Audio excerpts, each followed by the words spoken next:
everybody. Welcome back to Psychedelics Today. I'm joined today by Angie Roullier, author of the book Cannabis for the People. Pot for the People, was it? Pot for the People, yeah. Yeah, awesome. So glad to have you here, and definitely want to learn all about what's going on in your world in Michigan and cannabis and your book. So excited to have you. Thanks for joining. Oh my goodness, thank you for having me. Absolutely. So tell me a little bit about your book and why you wanted to put that one together. So I was in cannabis retail at the counter, boots on the ground for almost a decade.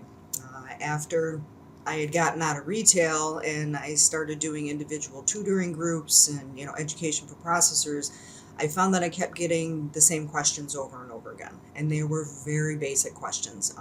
They were pretty generic questions. So I decided to get it all out and put it on paper. Cannabis for the regular Joe by a regular Jane, if you will, to where you don't have to be, really scientific to understand it and grasp it. You can actually educate yourself before you go into these shops, and whether the person that they pair you with knows what they're doing or not, at least you will have some sort of foothold in what it means to you and how you want to use it, cannabis. Yeah. Oh, that's great. And important, right? Like there's so many people who have no idea, right? And they need some sort of orientation. And it's good to see. I think there's been some attempts at it, but like I haven't actually seen any attempts since a lot of this legalization has rolled out in a lot of these states, right? And it can be confusing, I think. It could be confusing and it could be dangerous. I mean, there are drug interactions. Mm-hmm. So, yeah, I have a long kind of history, I guess, with the cannabis industry here in Colorado, and not directly, but I was had a lot of friends who sold a lot of pot back in New Hampshire, and that was always interesting.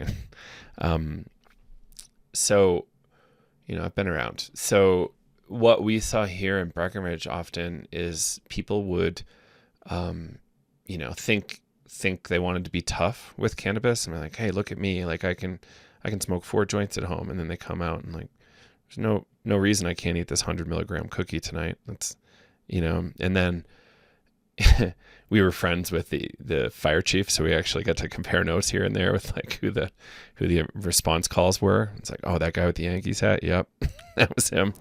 And really interesting to see that, and that that comes down to like education and acculturation. And cannabis culture's funny and has a really long weird history in America and worldwide, really. But like, yeah, it's like a certain level of machismo that goes along with it. And it's fascinating to me. Very different from the psychedelic culture.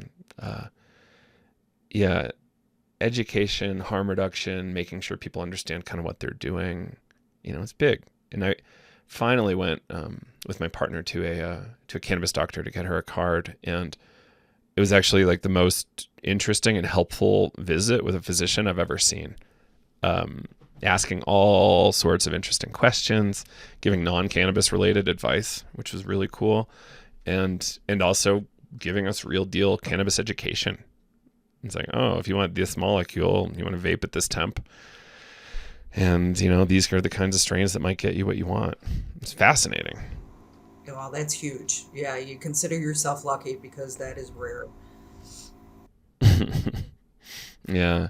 So what was it like? What was the culture like when you kind of joined in retail? Was it kind of just cowboy style? Was it kind of nobody really knew what was happening, and you're just kind of selling whatever you had? So when Michigan started, I mean, we've had a medical marijuana program since 2008. So by the time regulation came along, we've been doing it for more than a minute. Prior to regulation, I mean, there were pot shops everywhere. They were 100% illegal, but they were still doing their thing. I had worked at one in Lansing, and we were one of 84 pot shops in just one city. So it was absolutely going on. And I think that was a lot of the struggle when regulation came along. because it was very much, oh, down with the system.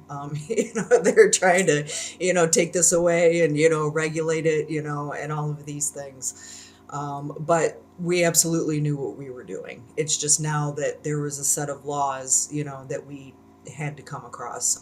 I helped open the first one in Oakland County, which is a completely red county. So that was a huge struggle, but on opening day, it was a huge feat. I mean, we had done it. We had brought it to the other side of the fence and brought it into the daylight, which is something that I am still extremely proud to do, because for me, it's about education and it's about safe access. And then, of course, like most states, the minute they see medical up and running, they throw rec at it, which is another beast completely all on its own. In my opinion, I think we did it a little too fast. We should have probably gotten better at running the medical before we threw in recreational, but hindsight and all of that. So And why do you say that? Just in terms of like the quality of the rollout, not necessarily like the other implications of like a I think delayed it just, legalization? yeah, I think it just got too convoluted.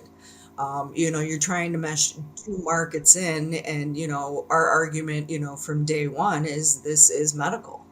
And now you've added recreational into there. And, as most states, you will see, for example, Michigan, the day before we went recreational, we had almost 400,000 registered patients and caregivers. Today, I think we have less than 30,000. And it's not that these people just disappeared or stopped using cannabis, it's they didn't want to be on that list anymore. They didn't want to have to go and get that card. And I think that is where it gets lost at the retail counter. And that's why I'm such a staunch advocate for education at the counter, because they're still medical patients. Just because they don't have their name on a card anymore does not mean that they're not there for medical reasons. And I think that rec kind of pushed that and just kind of made it a hot mess. Hmm. That's interesting. Yeah, it's funny because there are access issues with med cards, right? Like I still haven't received one. I definitely could get one for a number of conditions I have. And like part of it's like not necessarily wanting to be in some sort of database. Some of it's like that initial expense and like taking the time. I think there's a doctor in my county like one day a week, maybe. And that's not really helpful. If I lived in a big city like a Denver, Boulder, like that would be easy peasy. But yeah, I think there's all sorts of interesting access issues. And then like, sure, like I lived through the mess in Colorado totally. But like balancing that with like arrests and all that kind of stuff is really complicated. And I think like a big thing that we also want to pay attention to. I always try to make sure we kind of think of it holistically and include the drug war conversation, just because, Detroit was probably relatively hard hit by the drug war. No, for sure. Maybe other parts of Michigan as well, so as fast as we can legalize this stuff and get people out of jail, yeah, I think the better. Yeah, definitely No, for complicated. sure. Yeah, no, and I agree. And and to be honest with you, with as much access as I have here in Michigan, I still get my card. I am still a caregiver for two patients. One, like you said, it's the legal, it's almost more of a cushion. You know what I mean? If you Hmm. do come, into a situation, and if you have a med card, it kind of reinforces the legality, obviously of what you got going on, as long as you're doing it the right way. And the other reason I'm a caregiver is because of the rec market. You don't see, in my opinion, the true holistic products. You're seeing less and less of them. You don't see one-to-one flower. You don't see the strains, like Canatonic, and things of that nature. It's just the harder, faster, louder, you know what I mean? That seems to be bulldozing, over the entire market. Yeah. Um, yeah, that's interesting. I think let's dig into your personal story. So, at a certain point, I assume cannabis was not on your radar as something interesting or useful, right? No, I mean, I had used it recreationally. I would always prefer to smoke a joint instead of drink a beer, even since high school. And, with CMT, Charcot-Marie-Tooth, that runs in my family. And it started to kick in, oh, I'd say when I was about a teenager. So, of course, as doctors do, they just throw pills at the problem. And after enough time, my kidneys started to fail. They started to shut down. And as a single mom in my 30s, I was looking for another alternative. I was looking for something besides another pill that was just going to combat it, to where, the doctors were like, well, it's to be expected. You've been taking pills for 20 years. It just wasn't good enough for me. And more, research is coming out about cannabis as medicine for, chronic pain and for, neurological disorders and all of these other things. So I looked into it, and because I can kill a cactus, I really have a hard time growing. I'm getting a little better now that I practice. I hired a caregiver, and he grew exactly what he thought I needed. And, I just kind of took off from there, and I have just been a diehard advocate ever since. Mm, I love that. And can you talk about your disease that we were chatting about earlier? Yeah. So CMT is the most common hereditary neuropathy out there in the world. It affects 1 in 2,500 people, but yet it is still considered a rare disease, which blows my mind. But there are some fantastic companies out there. The Hereditary Neuropathy Foundation, they do amazing work, and they really zone in on the actual CMT, which causes, numbness, tingling, muscle wasting of the extremities, extreme drop foot, to where the drop foot most likely gets misdiagnosed. And that is why they don't consider it to be CMT, and why I believe that's one of the reasons it's still considered a rare disease. It's not something that will kill you. It's just a real big pain in the ass. So we do what we can to, combat it, come up with, tricks of, how to do buttons, and you know what I mean, and what shoes you got to wear, and whether you wear braces or whether you don't wear braces. Mm, Things like that. And there are over 40 different types of CMT. So that adds, to the mess of it being a rare disease. So to find a doctor who is actually skilled and, focused on CMT is a struggle all on its own. yeah. Yeah, that's interesting. And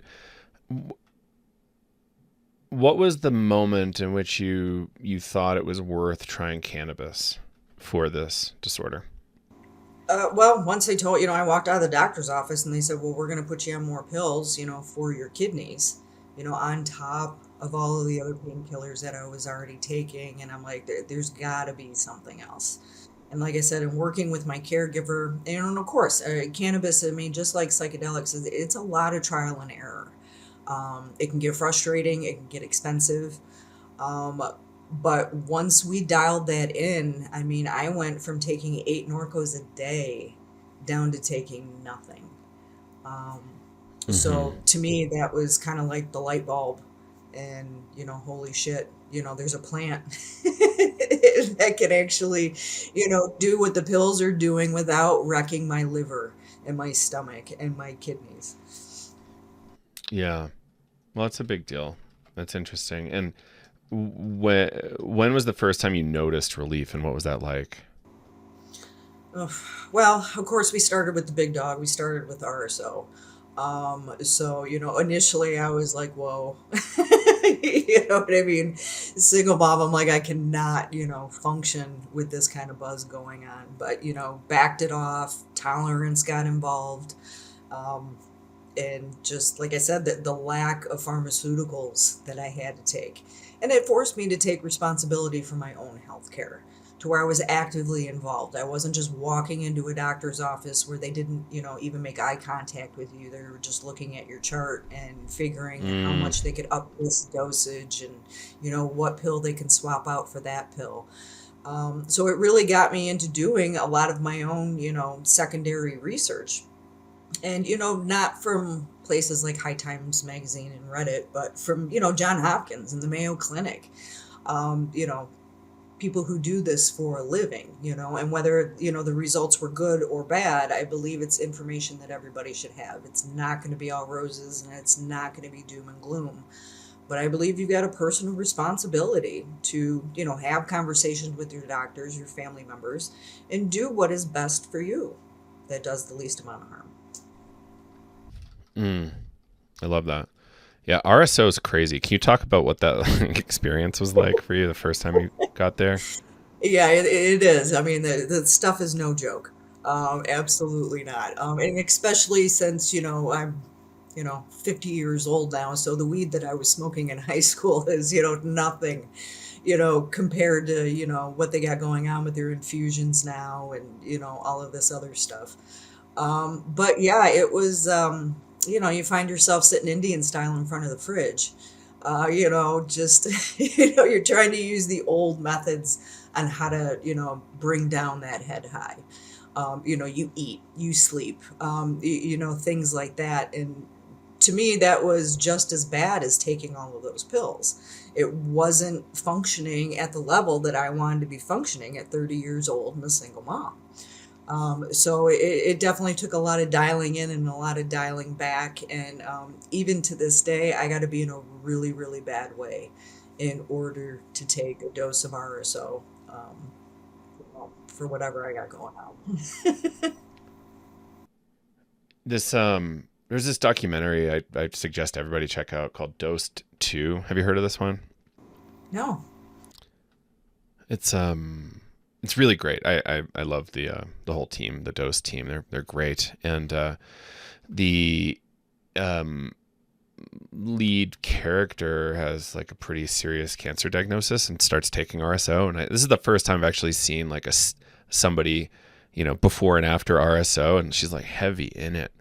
And what was interesting there to me, so she was doing the film's more about psilocybin, but RSO to me played like a really big role in her story. And the thinking to me is like sometimes some people just need a timeout for a month or 2 or 3, and they might be able to come back like a lot healthier, because we just like wear ourselves out being so stressed. And cannabis can kind of, there's all sorts of benefits to cannabis, but like this rest, forced rest almost, was like a really big deal. I think she was sleeping like 12 plus hours a day for a while, but she had like a really aggressive medical situation. So it was, necessary. And I was like, this is really great to know. And I still haven't taken RSO because the dosing is just so high. Do you have an idea of like, is it standardized dosing at all, or is it just like super intense? You can try and standardize it. The rule of thumb, at least it used to be, was the size of a grain of rice to start with. But for a cancer regimen, and obviously, take it with a grain of salt, depending on the kind of cancer and things like that, it was to get 60 grams in you in 90 days. That is an insane amount. 60 And, grams I of even THC. write of RSO. And it's Oh, whole wow. plant. Okay. Right. See that face Mm-hmm. you're making right now? That's Mm-hmm. exactly right. Mm-hmm. So when I would plead with these people that would come in, and it was always with another family member, and they're like, listen, I was just diagnosed with stage 2 cancer.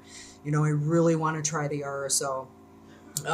It's just, you're almost begging them, please, please, please go oh so low and oh so slow, because it'll chase you away from it. And, like you said, I mean, it can absolutely be beneficial medicine.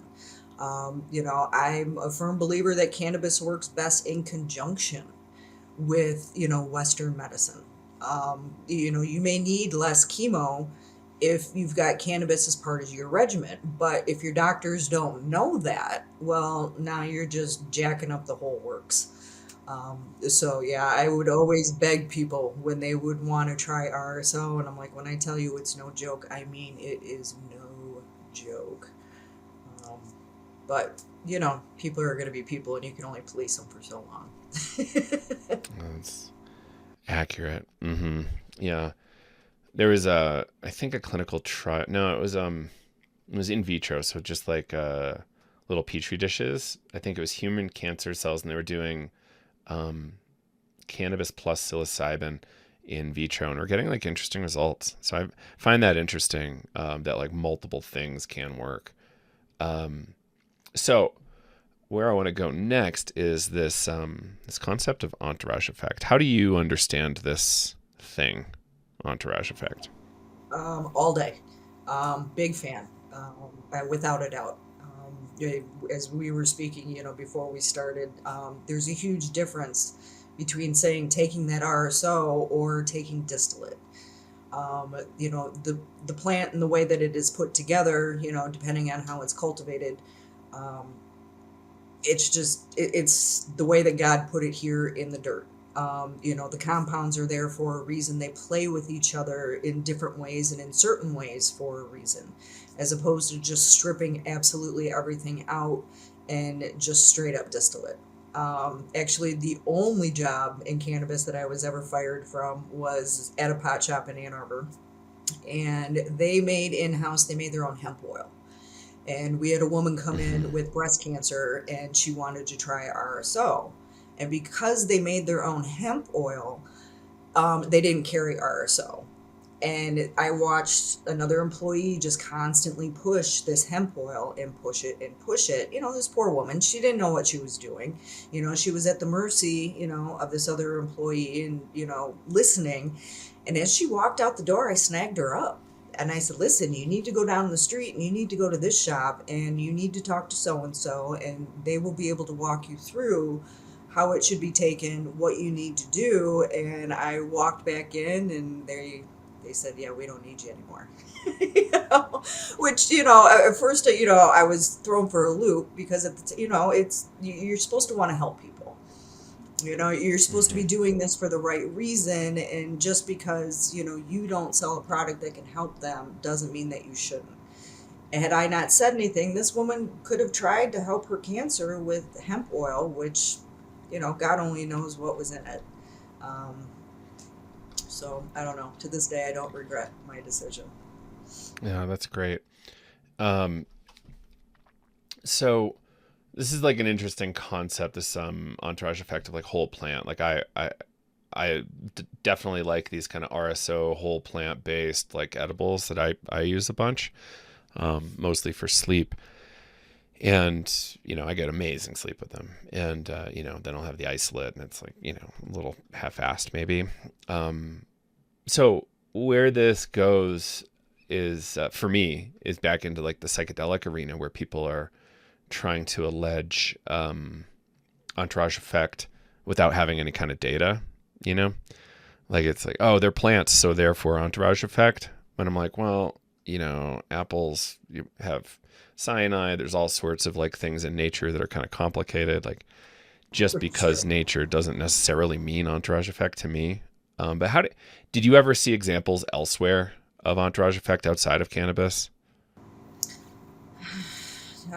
Besides Polish cooking,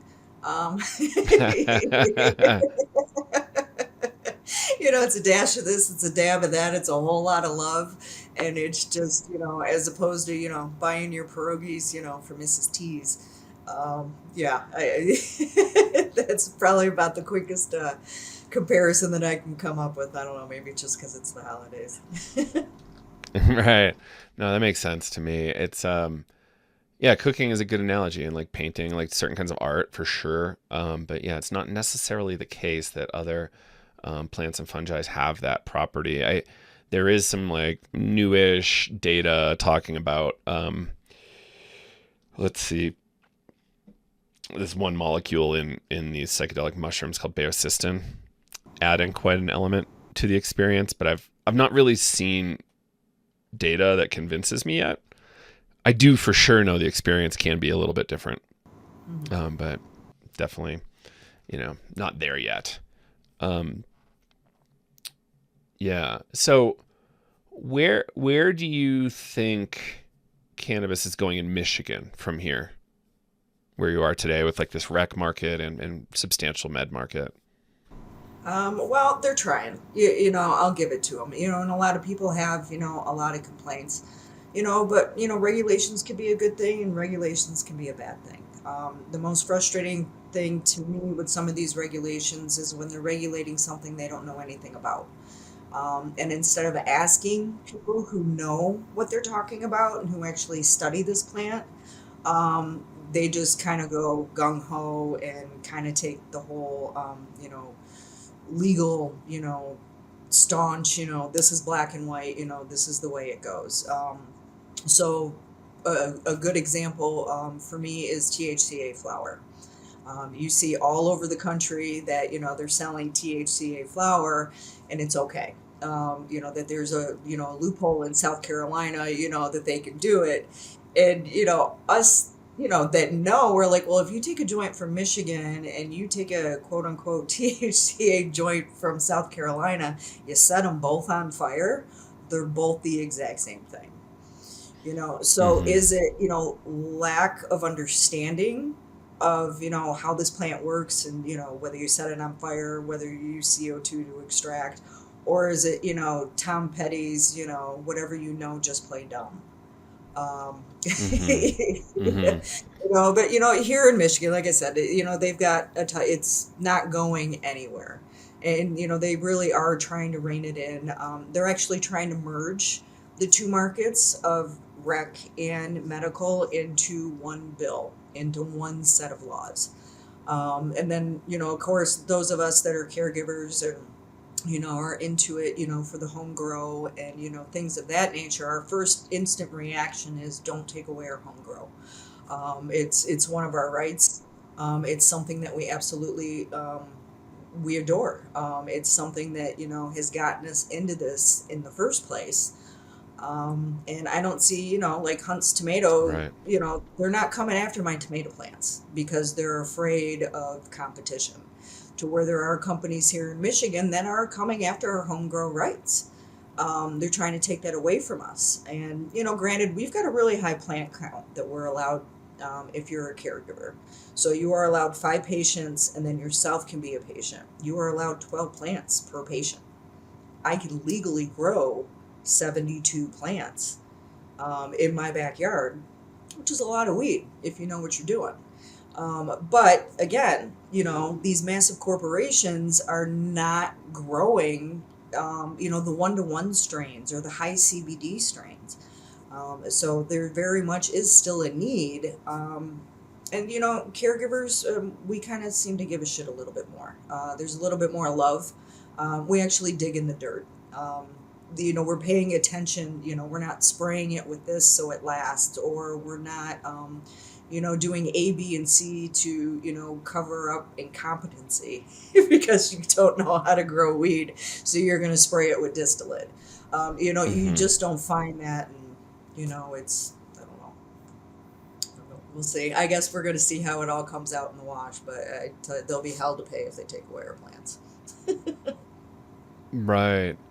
I want to go deeper on this THCA thing. I was in Florida for this conference, Cannadelic, maybe like 2 years ago, and it was fascinating to see people selling cannabis just out in the open. I think there's this group of like Amish folks in the middle of Miami, like near the airport, this like kind of frumpy convention center. I was just like, what is happening here? This is bonkers. Like the concept of THCA, Angie, to me, like for folks that don't understand this, like cannabis typically needs to be decarboxylated, so like aka heated or burned, for it to become bioavailable THC. So like I, I don't see the technical difference between regular cannabis and THCA flower. Do you know if there is a technical difference? It seems like the same thing, and they're just lying. And if you show a cop the nug, like the bud, yeah, he's just gonna be like, "Oh, okay, you have cannabis, cool. Like, get in the back of the car." And like, I just don't understand how people are feeling confident doing this. Do you have an idea? Well, I mean, it's a huge loophole, and people will get angry that I said it's Mm-hmm. a loophole, but that's exactly what it is. And Mm-hmm. it's a double-edged sword for me because I want people to be educated, and I want them to know that that joint in South Carolina is the exact same as a joint up here in Michigan. Like you said, once you decarb it and that acid form falls off, now you both have THC. But then you've got states like South Carolina to where they're not getting a medical marijuana program anytime soon. So who am I to take it away from, take away access to people who actually need it? So it's almost like I want to educate people, but on the other hand, I want to keep my mouth shut. So they absolutely still have access to this. But again, the regulations for, the Farm Bill, as far as hemp flower goes, is not as stringent as it is for, quote unquote, medical marijuana. So you really have to question what you're getting, where it's coming from, because as you know, cannabis is a bioaccumulator. Its job is to suck the bullshit out of the ground. And when those heavy metals and pesticides and things like that are not being looked for in these states that only have, the hemp, it, it could be a slippery slope. You really got to be careful.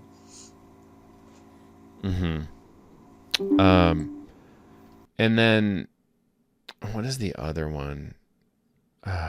What was the other one? Okay, so there's two others actually. So we have both Delta 8 product, and then we have like also the hemp derived THC product, which is fascinating to me. So like the idea with hemp derived THC being THC, I don't know if THC is specifically scheduled, but cannabis is. Yes. But they're making this argument that because we're growing industrial hemp that has like the federally acceptable amount of THC in it, we can grow this and then sell it, and it's fine. It feels wild to me. I've seen some hints of regulation, but what have you seen there, and like how do you understand this hemp derived topic? Well, it's just cannabis sativa L is cannabis sativa L. And the way that I explain it to people is think about tomatoes. You've got heirloom, you've got cherry tomatoes. At the end of the day, they're still tomatoes. One might be smaller, the other one might have more acidity in it, but it all stems from, the exact same thing. I hear a lot of stories of, when it comes to, being derived from hemp, that they have their testing done like way in advance, like before it's even close to being harvested. And that is how they're getting away with, their percentages to be able to call it, hemp based. And again, I mean, they're going to ride it until the wheels fall off and until, something changes. Yeah. It's wild to see it getting included into like larger hospitality situations. I've heard rumor of hemp derived THC products like drinks being potentially included at large arenas and sporting arenas, which is fascinating to me. And I wonder if once money is there, then it will become kind of like resistant to getting kind of put back in the bottle, for lack of a better word. And it's complicated too, right? Because there's so much, like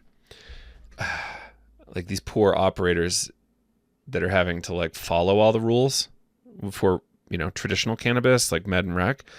They're now having to compete with these folks that don't really have anywhere close to similar regulations. And I don't know whose fault that is other than regulators. But it's a hard scene. Have you seen any or have any kind of speculation on it? Hemp derived in that they get regard? pissy. And they should get pissy. Here in Michigan, you spend millions of dollars trying to get these shops or, these grows or these processing, facilities up and running. But yet, let's say, Indiana is another good example because they have like zero going on. But yet they're allowed to sell it in gas stations, and then, you've got D8 and then you've got, what we call Frankenoids, to where they're just, they're doing these, strange conversions and, using different chemicals, to make, some of these other cannabinoids, which aren't, yeah, I mean, I guess by definition they would be cannabinoids, but they're not natural. So like Delta 8, it is available in the plant naturally, but in such small amounts that there's no way that you could produce enough to get it to market. So they're taking, CBD and they're converting it. Well, the question is the conversion. What chemicals are they using? What processes are they using? We think that we haven't studied THC enough. We sure as hell have not studied, D8 or, some of these others enough to see what the long-term effects are on the body when it comes to these chemical conversions. But again, it's the Wild West as far as, the hemp industry goes. Just industrial hemp. Industrial hemp to me is fiber. It's fuel, it's sails, it's rope, it's things of that nature. That's what industrial for the industrial hemp is supposed to mean. It's not going in and pulling out certain cannabinoids. That's not what it's for. Um, by definition, that's not what it means. But they're running with it, and people are making a boatload of money, Hmm. and they're going to continue to make a boatload of money, especially in these states that don't have any medical or rec programs. And I feel for these people because they can be getting off of their pharmaceuticals, or they can be having better mental health. Um, if they could, inject this plant into their life, but their governments just simply won't allow it because they're afraid of it, and they, don't know how to get a hold of it. Hmm. Yeah, that's interesting. There's definitely like an access situation here, and I think there is some inherent fear of actually even engaging in normal retail transactions, like MetaRec, for instance, and just based on the legacy of the drug war. And I pulled a figure out the other day, Angie. We're dealing with like a total $1 trillion war on drugs to this point, and we're dealing with all of that baggage, both from still existing law enforcement pressure to brainwashing in a way. Like Oh, that for buys a sure. lot of brainwashing, $1 trillion. Yeah. You would think, but yet here we are, Um, not brainwashed. yeah. So how as you were working in retail, how did you deal with educating people? Like there's, I remember like the line like, how many marijuanas do I need? That kind of question being asked. Like I just people don't have any context because it's just their first time, right? And it's like, people have a real need and they're accessing recreational services for medical need often. Um, but you played a really interesting role there. Like how did that go for you? Um, Actually, the people who don't know what they're doing are easier to educate than those that think that they know what they're doing. Um, the people who don't know, the first question is what brings you in? Not what do you want, but what brings you in? What are you looking for cannabis to do for you? Is it sleep? Is it a bad back? Is it, what do you personally have going on? And of course, most people won't dump their medical purse out on the counter and want to, sift through it. But a lot of them, when it comes to cannabis, it's a last ditch effort. They have tried every other treatment, they've tried every other pill, and they're still not getting any relief. They're still not getting help. Those people, I find that, you just have very candid conversations with them and, ask them about their expectations. It's when educating the people who think they know because they've been smoking weed for 50 years, um, you actually have to trick them. And I would train my staff on how to trick them into learning, and they're like, oh, I only want sativas and, this, that, and the other thing. And, you try to explain that there's different types of, sativas, even though sativa and indica are, here and there, but that's a completely different conversation. So here in Michigan, we're still allowed Hmm. deli style. So you would grab a jar, Hmm. and one would be fruity, and the other one would be funky, even though they are both considered sativas. So I would, have them stick their nose in there, and hey, this one, smells like pine. Well, that's pinene. And you would do kind of your little spiel about, pinene and what it can do, and the other one's limonene. Limonene, is, more of this kind of a sativa, and that's why you smell the lemons. And by the end of, the transaction, ringing them up, they've learned more about cannabis than when they, what they knew when they walked in the door. And it didn't come across like a scolding or a lesson. Hmm. That was always, my biggest goal, to know that somebody went and they educated a buddy, as they were hanging out in the living room, smoking a joint, watching a hockey game. Hmm. Um, yeah. Can you expand on this idea of like this cannabis, or sorry, sativa versus indica thing being a sort of abstraction and not necessarily all that real? Well, it was a really bad habit that just kind of took off. So it is my understanding that sativa versus indica, it is the Hmm. physical traits of the plant. Indicas, the short, fat, leaves. Um, Sativas, tall, skinny, coming from much warmer climates, to where the indicas, are coming from mountains and much cooler climates. It has very little to do with the actual chemical compounds in the plant. Um, just because it's quote unquote an indica doesn't mean it's going to be heavily sedated. When you're, if you want heavy sedation, you're looking for terpenes like myrcene, you're looking for leelanol, things of that nature. It's not, the indica or the sativa. But we've got some really bad habits that we have to break, if we are going to overeducate people. And a lot of people just don't give a shit. You know what I mean? They just want their back to stop hurting. You know what I mean? They just want to be able to sleep at night. Which is great too. But we've if we're gonna evolve, we've got to change, the vernacular. Like RSO versus FICO. My argument is RSO is a person. That's Rick Simpson oil. It's named after a person, to where FICO, you know, is actually the product. Full I've extracted not heard of cannabis FICO oil. before. So Stop. FICO is like the larger category that RSO fits inside. Well, FICO is fully extracted cannabis oil, so it is what it is. Oh, okay. You know what I mean? It's Okay. like saying rosin, or Hmm. or rosin being solventless, and things like that. To where RSO was named after a person. It's, Right. you're not going to belly up to a counter and ask for a Jimmy Dean. You know, you know. Not yet. Yeah, that's funny. Oh, stop. Um,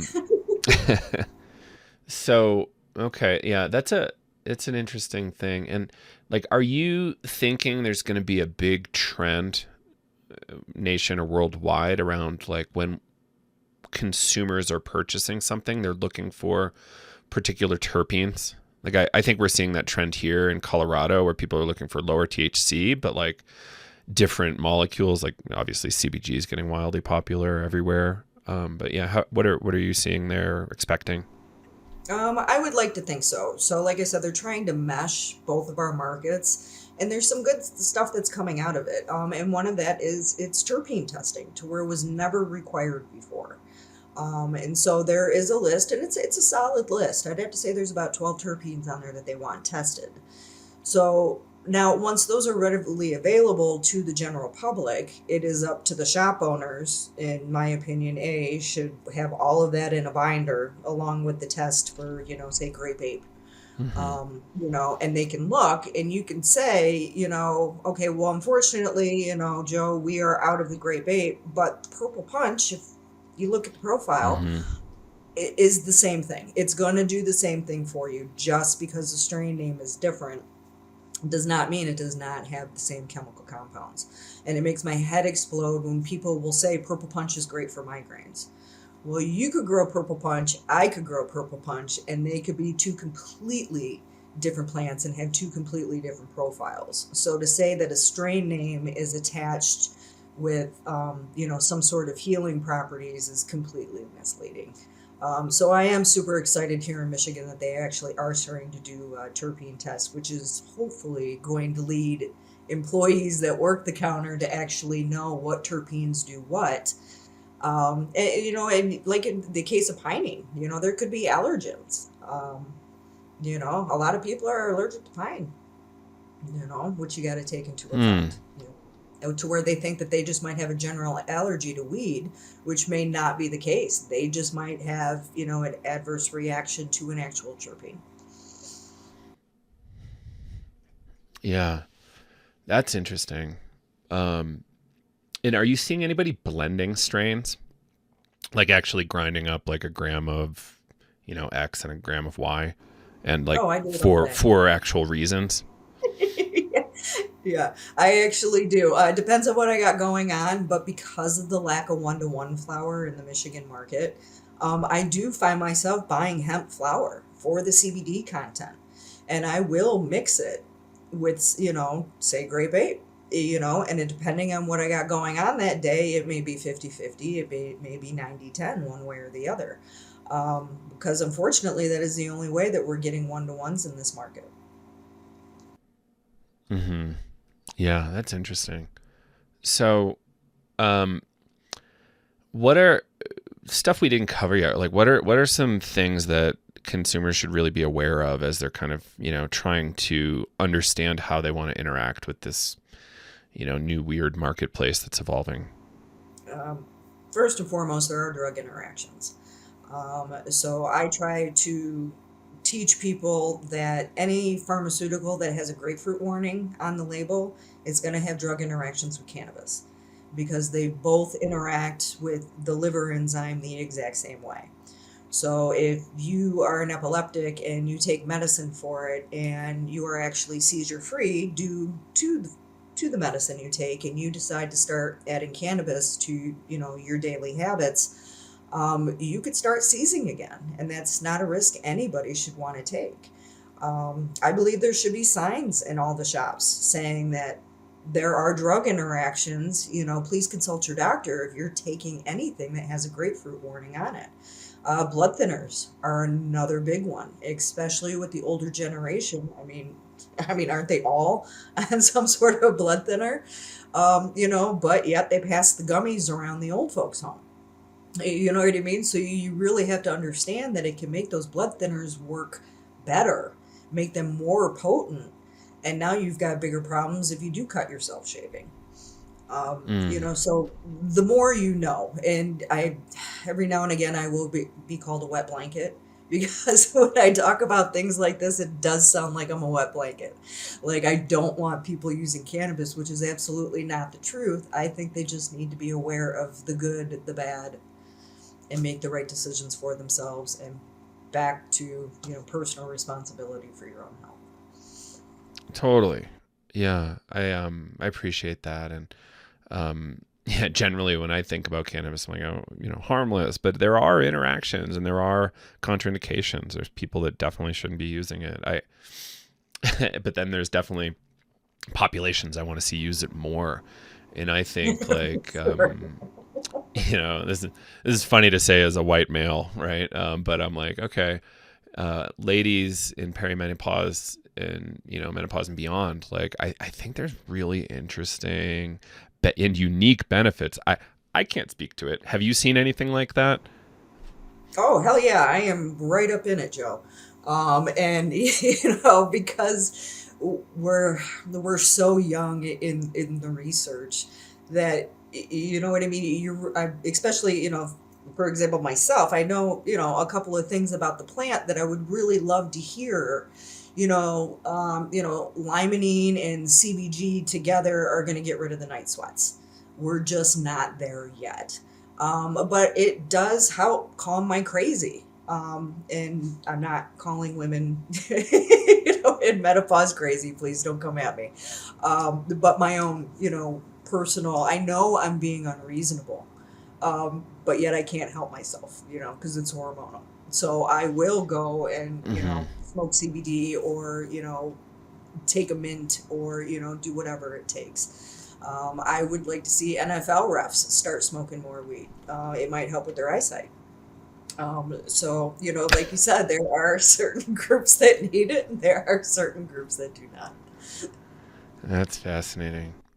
Um, yeah, I remember watching a video and it was so cute. It was like three British grandmas, I think, and they like took them out to like a playground and they smoked some joints, and they're actually playing and like went from like the slow nursing home type, and then like, oh shit, like I'm actually having a great time right now and I feel so good. And like that video just showed me that oh gosh, like we need to do a little bit more education and advocacy here in the psychedelic space. Angie, we see a bit of a bias against cannabis, which is really interesting. Sometimes it's core to the community, and sometimes it's like absolutely like the dirty thing. It's fascinating to me. Huh. And people like what's kind the of assuming they reasoning? understand it. Yeah, what's the reasoning for it being like a dirty plaything? Oh God. Um, it's multifactorial, right? There's the one where you're smoking something, then there's this kind of like cultural narrative around some of the Amazonian ayahuasca traditions saying that cannabis, they call it Santa Maria, does not mix with ayahuasca well. Oh, And that's more of a spiritual thing. So there's okay. that. I think there's like a little bit of cultural baggage in the psychedelic scene against the kind of like 60s hippie archetype. And like we're doing something different, which in a lot of ways we are, but there's like a reaction to that's their thing. And like a lot of people are doing psychedelics just to be more productive office workers, right? Or like have a little bit more creativity. So like other drugs aren't really on their radar, probably other than coffee and Adderall or something. But like there's just being real. but it's definitely an interesting scenario and something that I'd like to dig into more, because I think there's a lot of really good interchange that the cannabis world and psychedelic world can have. And it's just underexplored and underdiscussed because, I guess what's taking up space is Snoop Dogg, cookies, and, these like crazy big brands that don't necessarily contribute to the more holistic conversation, I guess. Yeah, for sure. But it's interesting that you say, when you're talking about, psychedelics, the community being against the cannabis community, and it's funny how we're both stigmatized, but yet one is holding a stigma against the other. You know what I mean? Hmm. It's I bet almost it a goes little. both ways, honestly, here and I'm there. sure it But it's does. Yeah, something that we need to absolutely. bridge it. Yeah, it's enough. Yeah. Yeah. And for me, like one of my biggest projects is working towards figuring out ways to end the drug war. And so when I hear people saying things in certain ways, they might be right, but the way they say it might be really harmful. Like their word choice towards ending the drug war and like working towards keeping people safe and doing actual education, things like that, as opposed to drugs are bad. I posted a Right. meme the other day, and it was who was it? Chris Traeger from Parks and Rec. It was a Rob Lowe, I guess. And he's like, doctors, I'm 100% sure that I have 0% idea of what's going on here. And like, I think that's true for both psychedelics and cannabis in a lot of ways, right? Like I was told recently that by one of my doctors that I needed to radically lower my edible dose because I was going to have a heart attack if I accidentally took one of these other drugs. I was like, what? Like that, I've never heard that before, and I think that person was just being overly cautious. You know what I mean? Really dramatic. Because no one's going to hold them accountable for like shit talking cannabis, but if they were shit talking like a normal big pharma drug, they could get in trouble, right? And that's just how insurance and liabilities and stuff are lined up. I think that's the only way I could make sense of it. Yeah. And with Tragically, I'm cannabis, I down to mean, 5 milligrams a night. oh, well, see, I mean, it's what works for you. Like, we were talking about earlier, when you take it, I don't know, you don't flex on how much you take.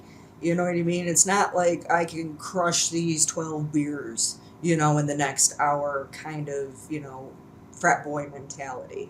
If 5 milligram works for you, but 50 milligrams works for somebody else, there should be no judgment. You're both getting a good night's sleep. It's about what's, good for you. And like you said, sometimes you do need that hard reset in Mm-hmm. order, to flush the system. And that goes with anything. If you find yourself drinking 12 cups of coffee a day, you may want to back up. You know what I mean? So there's personal responsibility that everybody seems to like to leave out of the conversation. Mm-hmm. Yeah, it took me 3 years of drinking 2 pots of coffee a day to back up, but I'm About happy that. I did it. Happy I did it. Took like a medical emergency. but I'm better now. Um, but yeah, absolutely. We have to watch our use. I think around all of it. I definitely have had bouts of psychedelic overuse. I've had, dry spells too, where I just don't use, right? And I think it's important to take breaks. How do you like to talk about taking breaks? A lot of people talk about this tea break. I assume it's a hybrid of THC break and tolerance break, but how do you like to think about that or talk to folks about that? Well, I mean, everybody is different, and if they find, Mm-hmm. all of a sudden, two joints did it for you, and now you're going through like an eighth of dabs every other day. You know what I mean? Mm, Mustang Sally needs to pump the brakes, because you are going mm-hmm. to blow out, your endocannabinoid system. There's no doubt. I mean, you can only abuse your body, so much and so far. And to me, it really doesn't matter the substance, like you just said, with the coffee, you can absolutely overdo it. And not only are you harming yourself and sometimes, and unable to repair that harm, but you're wasting a shit ton of money. You know what I mean? Paying for two joints a day as opposed to, blowing through an eighth of concentrates, every couple of days. And then, I found, especially with the concentrates, when I worked in Lansing, we were the closest one to the campus for Mm-hmm. MSU. And you would Yeah. see these kids, come in and they were buying the garbage. We used to call it butane soup Mm, because it was so cheap. But when you were seeing them every 48 hours, their skin was gray, their your eyes were yellow. And it's like, dude, you're hurting yourself. And for what, to what end? And for what reason? mm-hmm. You know what I mean? Like I said, tap the brakes. Otherwise, down goes Frazier. And then you've got bigger problems. Right. Yeah. Um, totally. Is there a number, like how long would someone want to do a tolerance break, or does it depend? It depends. I honestly, and a lot of it depends on, what you're working with. You're an edibles guy. I'm a flower girl. A tolerance break for me may be going a whole 7 days, without smoking a joint. For you, it may be, just knocking it down to 5 milligrams, but finding yourself smoking a joint in between. It's all personal. It really is. And again, it depends on how much you're consuming and what you started consuming for to begin with. I had a patient once that was completely addicted to morphine because he had shattered both of his hips in a motorcycle Mm, accident.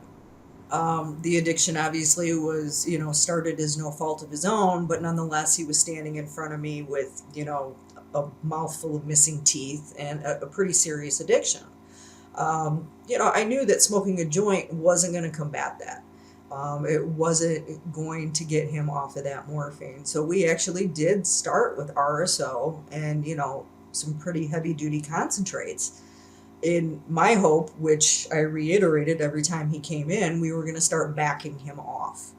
And, as the months went by, eventually he did kick the morphine habit and found himself just buying a half ounce of flour once a month.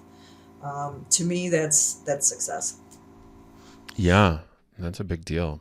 So, um, where can folks find your book? Everywhere. I have done my best Everywhere. I to love that spread it to answer. the to spread it to the damn four quarters. Of course, the necessary evil of Mm-hmm. Amazon. You can find it there. I prefer bookshop.org, even though I do make a couple of less dollars if you buy it there, but they only support independent bookstores. So if I had my Mm-hmm. way, go there. If you're here in Michigan, Schuler's Books, all four locations, they carry it.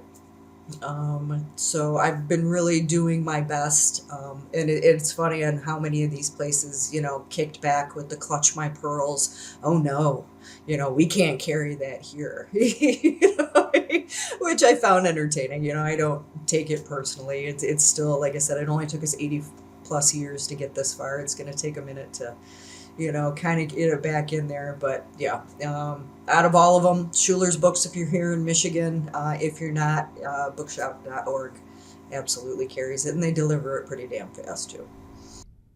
Yeah, I love that. Well, thanks so much, Angie. I appreciate you coming on and helping us get a little more educated on cannabis here. And folks, please do understand that you do need some education on cannabis. It's so complicated. The news stories are really helpful in informing how you want to share this stuff with other people and use it yourself. Well, Angie, thanks so much. And let's hang out backstage for a little bit.